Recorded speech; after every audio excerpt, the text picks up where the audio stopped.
한번 다시 한번 인사합니다. 잘 오셨습니다.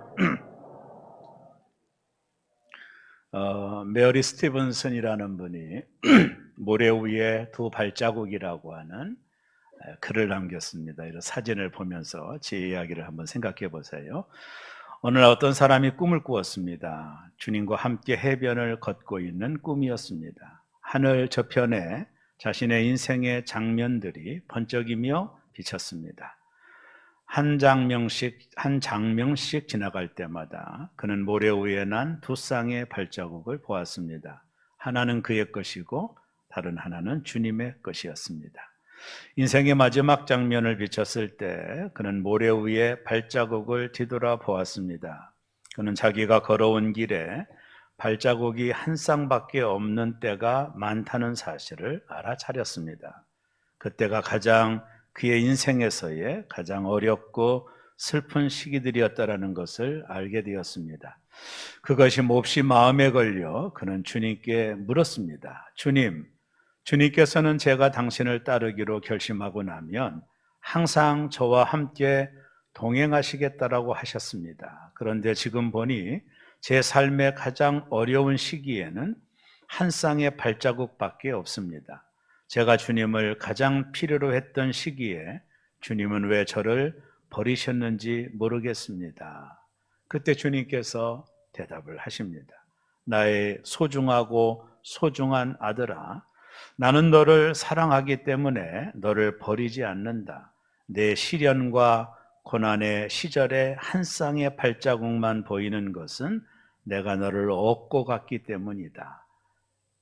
그 발자국은 나의 발자국이란다.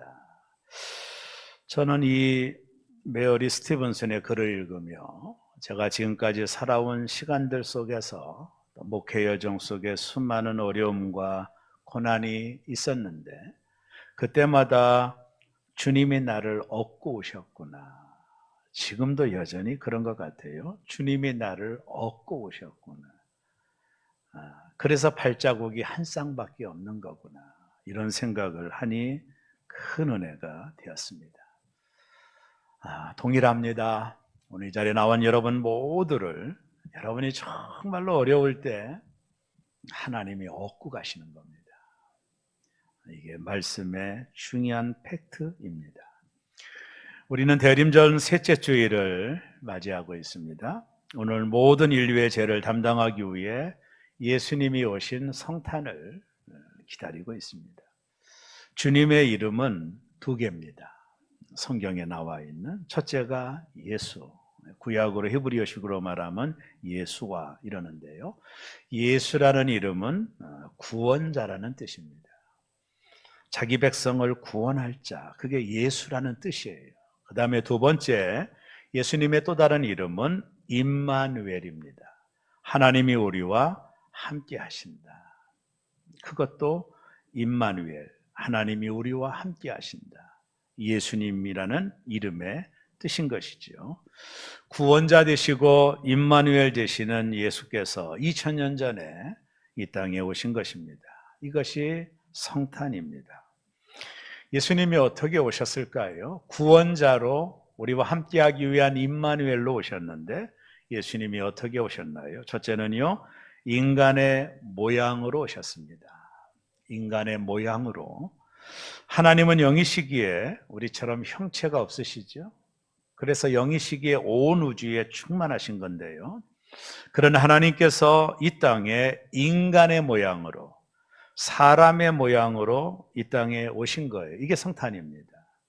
이것은 마치 무엇 같느냐면요, 사람이 개가 되는 거와 아주 비슷합니다. 여러분, 사람이 어떻게 개가 돼? 아무리 개를 사랑하더라도 개가 되기는 어려워요. 개가 먹는 음식을 먹고 개가 잠자는 곳에서 잠을 자는 것은 보통 일이 아니에요. 이보다 더한 일이 하나님이신 그분이 인간의 몸을 입고 이 땅에 온 것은 사람이 개가 된 것보다 더 낫게 오신 것입니다. 인간의 모양으로 예수님이 오셨습니다. 레오나르도 다빈치가 그린 예수상이라는 그림이 있습니다. 여러분, 그림을 보면 레오나르도 다빈치가 예수님의 초상화를 그렸는데 이 그림에 보면 아주 전형적인 서구형 미남의 남자를 그렸어요. 레오나르도 다빈치의 신앙 고백이기도 할 거예요. 여러분, 좀 재미난 이야기는 이 그림을 사우디아라비아 왕세자가 구입을 했습니다. 얼마에 구입했느냐면 4,977억 원에 구입을 했어요. 이 사우디 왕사자는 얼마나 돈이 많은 사람인지 모르겠어요. 이걸 구입을 했는데 레오나르도 다빈치가 그렸던 예수상은 전형적인 서구형 미남형의 그림을 그렸어요. 여러분, 정말로 예수님이 이렇게 생기셨을까 궁금하지 않나요? 조금 힌트를 주는 성경이 이사야 53장 2절에 나오는데요. 이런 말을 합니다. 그는 주 앞에서 자라나기를 연한 순 같고 마른 땅에서 나온 뿌리 같아서 고운 모양도 없고, 예수님을 가리키는 겁니다. 고운 모양도 없고 풍채도 없은즉 우리가 보기에 흠모할 만한 아름다운 것이 없도다. 레오나르도 다빈치의 그림에 나오는 예수님은 분명히 아닌 것 같아요. 왜냐하면 고운 모양도 없고 풍채도 없고 우리가 보기에 흠모할 만한 아름다운 것이 없다. 예수님은 어떻게 생기셨을까? 2세기 유대 남자의 모습을 보면 됩니다. 이거는 DNA를 통해서 유대 남자들, 2세기 때 예수님 시대에 유대 남자들이 보편적으로 생긴 보통의 모습을 이제 발표를 했습니다. 한번 사진을 보여주시면 이런 모습입니다. 어떻게 보면 우리가 생각하는 레오나르도 다빈치가 그린 그런 핸섬한 예수님은 아닐 거예요. 이사야 선지자도 우리에게 힌트를 주기 때문에 아마 여기에서 조금 그리고 덜 이 정도일 거예요. 이게 유대 남자의 얼굴이거든요. 2세기에 예수님이 살던 시대에 유대 남자의 얼굴이 보통 이럽니다. 우리 부리부리하고 잘생겼다고 하기에는 조금 아쉽고 얼굴은 까맣고 그랬던 것 같아요. 아마 예수님이 이 정도 얼굴이었을 거라고 가늠할 수 있는 것이죠. 이처럼 예수님은 인간의 모양으로 이 땅에 오신 겁니다. 예수님이 인간으로 오시더라도 몇 가지 좀 아쉬운 점이 있는데 그 중에 하나가 좀 왕궁 같은 데서 태어나셨다면 왕자의 모습으로 왕의 아들로 이 땅에 오셨다면 예수님이 태어날 때부터 이렇게 푸대접은 받지 않았을 거예요. 예수님이 이 땅에 오시면 조금 아쉬워요. 내가 볼 때 왕궁 안에서 왕자의 모습으로 왔다면 그의 출생을 많은 사람들이 기뻐했을 거예요. 그러나 예수님은 너무나도 비참한 사람들을 통해서 오셨어요. 요셉과 마리아, 나사렛의 흔한 사람들이거든요. 그런 사람들을 통해서 그리고 나사렛에 무슨 선한 것이 있느냐 하겠던 그곳에서 오셨기 때문에 예수님이 태어나실 때도 누울 자리가 없었어요. 그래서 말의 밥통인 말구유에 예수님이 오시게 된 겁니다. 너무나도 평범하게 오셔서 누구의 관심조차도 받지 못했고 그 흔한 프랭카드 하나도 없었습니다. 누울 방도 없었습니다. 이 정도가 아니라 요한복음 1장 10절에 보면 자기 땅에 오매 자기 백성이 영접하지 아니하였으나 하나님이 창조한 세상, 하나님의 세상이거든요. 이 지구는요. 하나님이 창조하셨으니까. 그러니까 하나님이 자기 땅에 온 거예요. 어떻게 보면. 그리고 하나님이 창조한 인간, 자기 백성에게 온 거예요. 근데 사람들이 어떻게 했다고요? 영접하지 아니했다. 하나님이 자기 땅에 오고 자기 백성들에게 왔는데도 사람들이 영접하지 않았다. 영접하지 않을 정도가 아니라 그 하나님이신 예수님을 십자가에 못 박아 죽이기까지 했습니다. 왜 예수님이 이 땅에 오시더라도 좀 높은 직급으로 오시고 귀족의 가문에서 오셨다면 이렇게 푸대접도 안 받으실 텐데 왜 예수님은 이렇게 태어날 때부터 누울 자리가 없는 푸대접을 받고 이 땅에 태어나셨을까? 왜 이렇게 평범하게 오셨을까? 그것은 평범한 우리와 함께하기 위해서입니다. 이게 정답입니다. 그분이 왕국의 왕자로 오셨다면 우리가 그분께 나가기가 무척이나 어려웠을 거예요. 그분이 아기로 오셨기에 누구나 거부감 없이 예수님께로 갈 수 있는 것이지, 그분이 30대 멋진 모습으로 하나님으로 이 땅에 오셨다면 누구도 그와 가까이, 그 앞에 가까이 갈 수가 없을 거예요. 어린아이 앞에서 모든 것이 무장해제되잖아요. 평범한 우리와 함께하기 위하여 그분은 평범하게 오신 것입니다. 오늘 우리가 읽은 본문 마태복음 1장 23절에 보면 보라 처녀가 잉태하여 아들을 낳을 것이요 그의 이름을 임마누엘이라 하리라. 임마누엘이 무슨 뜻입니까? 하반절에 이렇게 말하죠. 이를 번역한즉 하나님이 우리와 함께 계시다 함이니라. 임마누엘은 하나님이 우리와 함께 계시다. 우리와 함께 하시기 위하여 인간의 몸을 입고 이 땅에 오신 것입니다. 구약시대는 선지자를 통해서 우리에게 말씀을 주신 그 하나님이 이제는 실제적으로 이 땅에 오신 거예요. 인간의 문화 속에 오셨고, 인간이 먹는 음식을 먹었고, 그래서 어떤 때는 배고픔을 느껴서 무화과 나무 열매를 찾기도 하셨고, 배 고물에 너무 피곤하여 주무시기까지 하셨던 완전한 인간으로 이 땅에 오신 목적이 뭐냐면 평범한 우리와 함께하기 위하여 인간의 모양으로 하나님이신 그분이, 말씀이신 그분이 인간의 모양으로 오신 거예요. 이게 우리가 맞이하는 성탄입니다. 두 번째, 왜 예수님이 오셨나요? 제 문제를 해결하기 위해서 오신 겁니다. 예수님이 이 땅에 인간의 모양으로 오신 유일한 이유는 뭘까요? 그분은 종교를 만들기 위해서 오신 분이 아니에요.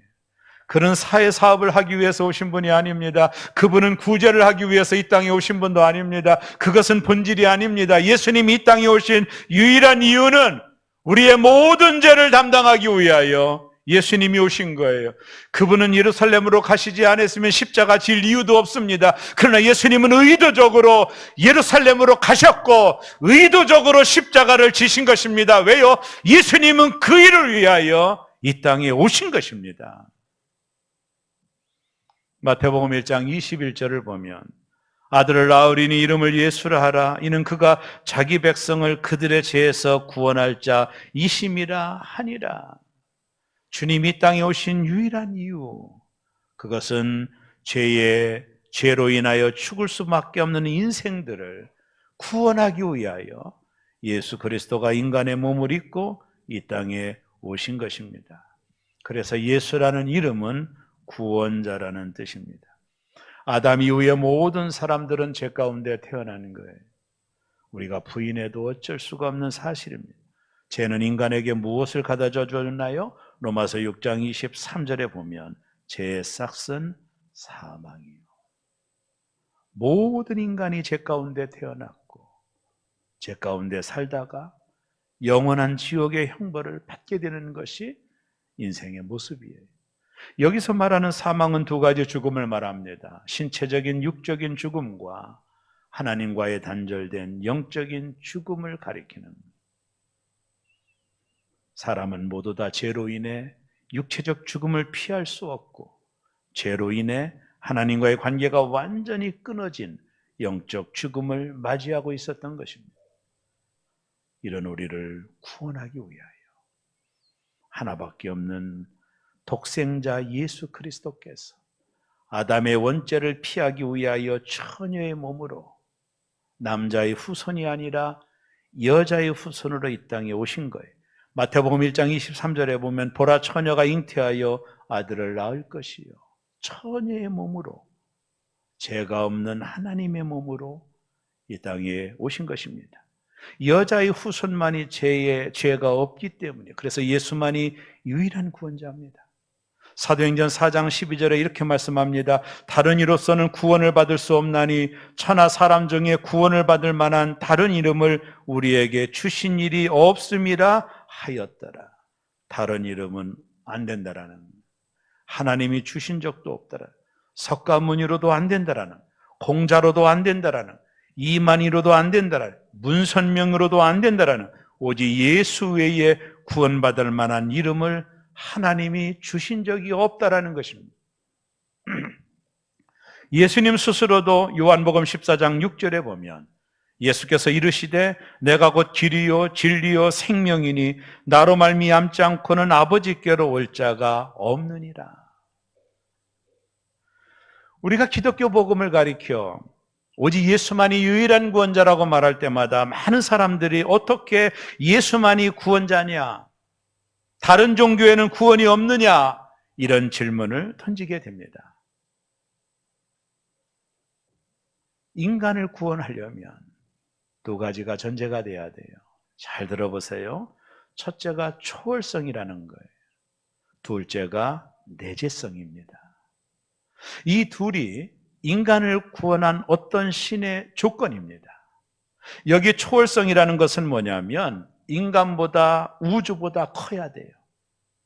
그렇지 않고서는 인간의 문제를 해결할 수가 없어요. 인간이 인간을 구원할 수 없어요. 다 같이 죄의 물에 빠졌는데 누가 누구를 구원합니까? 이 초월성이 중요합니다. 우주보다 크셔야 됩니다. 그래야만 인간을 구원할 수 있고 인간의 문제를 해결할 수 있는 거예요. 그런데 불교의 석가모니나 유교의 공자 같은 인물에게는 초월성이 없어요. 그저 단지 연약한 인간이고 우리에게 좋은 교훈과 깨달음은 줄지언정 그들도 연약한 인간에 불과하기 때문에 우리를 구원할 수 없어요. 또 하나 중요한 것은 내재성이라는 것입니다. 여러분, 다른 종교, 즉 유대교의 여호와, 이슬람의 알라신은 그들의 주장에 따르면 우주보다 큰 초월성이 있다고 말합니다. 그렇다 치더라도 그들에게는 내재성이 없어요. 즉 인간을 구원하기 위해 이 세상에 온 적이 없어요. 그래서 이들의 종교는 모두 다 인간의 노력으로 구원을 받는다라고 가르치고 있는 거예요. 왜? 그 신이라고 말하는 사람이 인간을 구원하기 위해 이 땅에 온 적이 한 번도 없어요. 그래서 이들은 구원을 어떻게 가르치느냐 하면 선행을 해야 된다, 진리를 터득해야 된다, 계명을 지켜야 된다, 율법을 지켜야 된다, 인간의 노력과 인간의 수고로 구원을 받는다라고 가르칠 수밖에 없습니다. 왜요? 이들에게는 내재성이 없습니다. 이들이 직접 이 땅에 내려와 인간을 대신하여 십자가에 죽은 적이 없어요. 그러나 기독교는 그렇지 않아요. 우리의 힘으로 구원받는 종교가 아닙니다. 초월자 되신 하나님, 그분이 인간의 몸을 입고 우리를 구원하기 위해 이 땅에 2000년 전에 오신 겁니다. 그리고 우리를 대신해 십자가에 죽으신 것, 이게 내재성입니다. 그래서 예수님은 유일무이한 구원자입니다. 내 죄를 위하여 십자가에 죽으신 예수를 믿을 때 마음으로 믿어 의에 이르고 입으로 시인하여 구원받는 것입니다. 구원은 어떤 행위가 아닙니다. 인간의 노력이 아닙니다. 기타 종교가 말하는 인간의 노력과 선행과 진리와 행위를 통해 구원받는다라는 것은 허구입니다. 왜요? 그들에게는 내재성이 없어요. 우리를 대신하여 죽은 신이 없습니다. 그런 인간의 노력을 강조하는 거죠. 여러분이 꼭 기억하세요. 장경철 교수가 쓴 축복을 유통하는 삶이라는 책에 구원에 대하여 분명한 예화를 남겼어요. 한번 들어보시고 꼭 기억하셔야 됩니다. 당신이 세상을 떠난 후 하늘나라의 현관에서 신문을 받을 때가 있을 것입니다. 누구나 죽으면 심판대 앞에 선다고 하는 것이 성경은 이미 나와 있으니까요. 그때 천사장이 당신에게 물을 겁니다. 당신은 죄인입니까? 아니면 의인입니까? 이걸 천사장이 묻는다라는 거예요. 누구나 심판대 앞에서 이 물음을 피할 수 없다라는 거예요. 그때 죄인인 것 같다라고 대답하지 마십시오. 나는 죄인인 것 같다라고 대답하면 안 된다라는 거예요. 그러면 천사장은 지체 없이 당신은 지옥으로 가시오. 죄인이 가는 곳은 지옥입니다라고 말할 것입니다. 만일 당신이 그렇게 천사장이 물을 때 나는 의인입니다 라고 말한다면 천사장은 두 번째 질문을 던지게 될 겁니다. 그렇습니까? 그렇다면 그 증거를 대십시오. 당신이 의인인 증거를 대십시오 라고 천사장이 질문할 겁니다. 그때 당신이 꼭 기억해야 될 게 있습니다. 당신이 어리석게도 당신의 일기장을 뒤적이면서 제가 예전에 이런 착한 일을 한 적이 있습니다라고 말하지 마세요. 당신보다 기억력이 탁월한 천사장은 당신이 잊어버린 추한 사실들을 하나씩 끄집어낼 것이며 당신은 그 앞에서 부끄러움을 당할 것입니다. 아마 당신이 했다고 주장하는 선행 뒤에 있는 추한 동기를 끄집어낼 것입니다.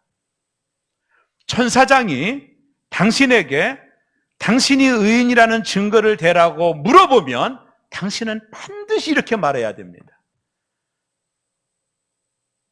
저는 죄를 많이 지었습니다.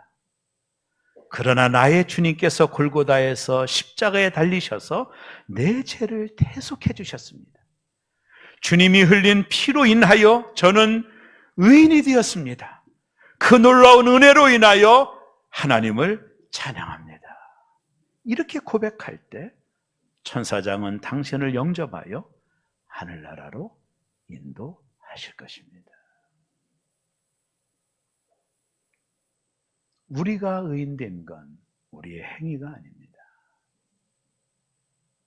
나를 위하여 십자가에 달려 죽으신 예수 그리스도의 보혈을 내가 믿을 때, 마음으로 믿을 때 의로워지고 입으로 시인하여 구원을 받는 것입니다. 예수 그리스도가 우리를 위하여 십자가에 달리신 사실이 나 때문이라는 사실을 믿으시기를 주의 이름으로 축원합니다. 여러분에게 그것이 필요한 것입니다. 내가 예수 그리스도를 그분이 나를 대신하여 십자가에 죽으신 걸 내가 마음으로 믿으면 여러분의 행위가 아닙니다. 마음으로 믿으면 의로워지고 입으로 시인하여 구원함을 받게 되고 의인이 가는 영원한 천국으로 들림받게 되는 것입니다. 하나님이신 그분이 이 일을 위하여 내 대신 죽어주기 위하여 나를 의인 만들어주기 위하여 2000년 전의 인간의 모양으로 이 땅에 오신 것입니다. 이것이 성탄입니다. 우리와 함께하기 위하여. 마지막 세 번째로 우리와 영원히 함께하기 위해 그분이 오신 거예요. 마태복음 28장 20절에 보면 볼지어다 내가 세상 끝날까지 너희와 항상 함께 있으리라. 끝날까지. 언제까지? 끝날까지. 어떻게 해요? 항상 너희와 함께 있을 것이다. 하나님이 우리와 함께 하신다라는 뜻이 임마누엘입니다. 이것은 엄청난 복음입니다. 하나님이 인간이 되시고 그 인간이 되신 하나님이 우리와 함께 하신다. 이 상상할 수 없는 일입니다. 죄로 인해 우리가 하나님께 나아갈 수도 없었는데 그분이 우리와 이제는 함께 하신다라는 것, 이건 엄청난 복음입니다. 죄인인 인간이 하나님을 만날 수 있는 특권을 허락하신 것입니다. 이것이 복음입니다. 예수님은 우리에게 종교를 선물로 주시기 위해 오신 분이 아닙니다. 예수님이 오신 이유는 저와 여러분의 모든 죄를 담당하시고 우리와 영원히 함께하기 위해 예수 그리스도께서 2000년 전에 이 땅에 오신 것입니다. 여러분 로마의 바티칸에 가면 유명한 시스틴 성당이 있어요. 여기 미켈란젤로의 불후의 명작인 아담의 창조라는 그림이 있습니다. 이 그림을 한번 보세요. 이 그림을 보면 이 미켈란젤로의 신앙 고백이 잘 드러나는데요. 이 그림을 보면 저기 수염을 달린 분이 하나님이십니다. 옆에 있는 분들이 천사들이고요. 하나님이 손을 뻗어 인간인 아담을 향하여 손을 깊이 뻗습니다. 여러분 아주 중요한 게 뭐냐면 이 옆에 있는 벌거벗은 분이 아담인데요. 이 아담의 손끝이 하나님과 미세하게 떨어져 있습니다. 그러니까 미켈란젤로는 이 그림을 통해 우리를 만나고 싶은 하나님의 열망을 표현했고 그리고 아담은 그 하나님의 열망을 피하고 싶은 아주 미세한 틈을 미켈란젤로가 그려놓고 있어요. 여러분 아담의 손과 하나님의 손이 만나지 않았습니다. 만난 것처럼 보이지만 미세하게 간격이 있는. 미켈란젤로는 이 그림을 통해 무엇을 표현하기를 원했느냐면 하나님이 우리를 이처럼 만나고 싶다라는 거예요. 그래서 구약시대는 선지자들을 통해서 우리에게 찾아오셨고 이제는 신약시대에 오면 그 하나님이 직접 인간의 몸과 형상을 가지고 아기 예수로 이 땅에 오신 거예요. 왜? 우리와 영원히 함께하기 위하여 우리를 모든 죄에서 구원하기 위하여 인간의 몸을 입고 이 땅에 오신 하나님의 열심입니다. 하나님의 사랑입니다. 우리와 영원히 함께하기 위해서입니다. 여러분, 로렌스라는 분이 쓴 하나님의 임재 연습이라는 책이 있어요. 여러분 꼭 한번 읽어보기를 권면해드립니다. 이 책을 여러분이 읽으면 내가 신앙생활을 정말 형편없이 왔다는 걸 깨닫게 돼요. 자, 이 책의 내용이 뭐냐면 영적인 삶에 필요한 훈련이 있는데 그게 뭐냐면 하나님의 임재를 체험하라는 거예요. 이게 이제 연습을 해야 된다라는 거예요. 이 말에 제가 전적으로 동의합니다. 하나님의 임재 체험. 하나님이 지금 그러잖아요. 내가 세상 끝날 때까지 너와 함께 할 거다. 그러면 지금 하나님 우리와 함께 하는 거거든요. 근데 여러분, 하나님이 여러분과 함께 하는 걸 느끼십니까? 아니, 느끼시냐 말이에요. 이게 대단히 중요한 거예요. 우리가 이 신앙생활을 그냥 습관에 의한 종교적 관심으로 신앙생활을 끝내면 안 돼요. 교회만 왔다 갔다 하면 안 됩니다. 신앙생활은 뜬구름 잡는 게 아닙니다. 신앙생활은 실제입니다. 하나님이 지금 나와 함께함을 매일매일 느껴야 되는 거예요. 이 하나님의 임재 체험을 여러분이 느끼셔야 됩니다. 하나님이 나와 함께 하셔. 내 식탁에도 찾아오시고 나와 대화하시고 내가 힘들 때 나를 밀어주시고 내가 어렵고 고난스러울 때 하나님이 나에게 말씀해 주시고 하나님이 늘 나와 함께하는 임재를 우리가 느껴야 되는 거예요. 이 하나님의 임재를 느낄 때 다윗과 같은 고백을 하는 거예요. 시편 23편 4절에 보면 내가 사망의 음침한 골짜기로 다닐지라도 해를 두려워하지 않을 것은 주께서 누구와 함께 하심이라? 나와 임마누엘이 하나님이 나와 함께 하신다. 내가 사망의 음침한 골짜기를 다닐지라도 해를 두려워하지 않는다. 왜? 임마누엘 되시는 하나님이 나와 함께 하시기 때문에. 임마누엘의 신앙입니다. 다윗은 하나님이 자신과 함께하는 걸 온몸으로 느끼고 있었어요. 그래서 골리앗 앞에 맞짱을 뜨러 나간 것입니다. 요셉이 인생에 곤두박칠 때 감옥에 갇히고 노예로 팔려가고 계속해서 요셉이 추락할 때 성경은 네 가운데 동일한 이야기를 합니다. 하나님이 요셉과 함께 하심으로 그가 형통한 자가 되었더라. 감옥에 갇혔는데도 말합니다. 하나님이 나와 함께하는 임재를 여러분이 느끼면 모든 삶은 이유가 되는 거예요. 여러분이 하나님 밖에 있으면 여러분의 어려움은 개고생입니다. 나쁜 말로. 의미가 없는 겁니다. 내가 고생하는 게 의미가 없는 거예요. 하나님 밖에 있으면. 그러나 내가 하나님의 임재 안에 있고 하나님이 지금 나와 함께 있다면 내가 당하는 모든 것들은 의미가 있는 거예요. 그것이 고난이고 어려움이든 상관없습니다. 모든 것들은 의미가 있는 거예요. 왜요? 하나님이 함께 하심으로 하나님이 요셉을 빚어갔던 것입니다. 그는 고난의 밑바닥으로 떨어져서 그곳에서 사람들을 만나면서 요셉은 총리의 자격을 갖춰갔던 겁니다. 하나님이 함께하지 않는 고난은 개고생입니다. 그러나 하나님이 함께한다면 하나님의 임재 가운데 여러분이 있다면 우리가 당하는 모든 것들은 의미가 있는 거예요. 중요한 건 뭐냐면 하나님의 임재입니다. 하나님이 지금 나와 함께하고 계시다. 지금은 이곳에 하나님이 계시다. 그분은 오늘 우리 모두를 초대합니다. 교회에서만 만나기를 원하는 게 아니라 우리의 삶의 정 영역에서 때로는 우리가 잠들어도 우리를 떠나지 않으시고 우리와 함께 하신 하나님, 우리의 시간과 사건 속에 우리의 인생의 모든 것에 개입하기를 원하시는 하나님, 그 하나님을 날마다 만나면 그분과 동행하고 살아가는 것이 성도의 기쁨인 것입니다. 여러분에게 그 기쁨이 있으신가요? 하나님의 임재를 날마다 체험하시나요? 나를 구원하시고 나와 함께하기 위해 예수님 인간의 모양으로 오시고 우리는 그 성탄을 기다리는 그분이 여러분에게 성탄하시기를 바랍니다. 요셉의 의로움으로 마리아의 순종을 통해 그분이 여러분 안에 충만하게 거하시는 성탄이 일어나기를 바라고 여러분을 인하여 모든 세상에 평화가 임하는 축복의 매개체들이 되시기를 바랍니다. 하나님은 영원히 우리와 함께 하십니다. 여러분이 그 하나님의 임재를 체험하셔야 됩니다. 날마다 하나님이 나와 함께 하실 때 모든 인생은 의미가 있는 겁니다. 모든 것은 합력하여 선을 이루는 것입니다. 오늘 그 하나님이 나와 함께 하심을 충만하게 느끼고 돌아가는 오늘 이 예배 우리 모두 되시기를 주의 이름으로 축원합니다. 한번 따라합니다. 하나님 나와 함께 하십니다. 하나님은 나를 떠나지 않으십니다. 여러분 안에 하나님 계십니다. 아멘.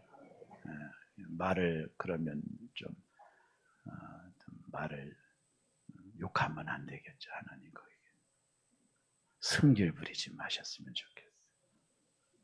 남 욕하고 뒷담화하지 않으면 여러분 가운데 계신 하나님이 얼마나 슬프겠어요. 하나님이 나와 함께 어떤 고난 속에서도 내가 승리할 수 있는 그 힘은 모든 환경보다 크신 하나님이 나와 함께 하시기 때문입니다. 그 은혜가 여러분 모두에게 있기를 주의 이름으로 축원합니다. 기도하겠습니다.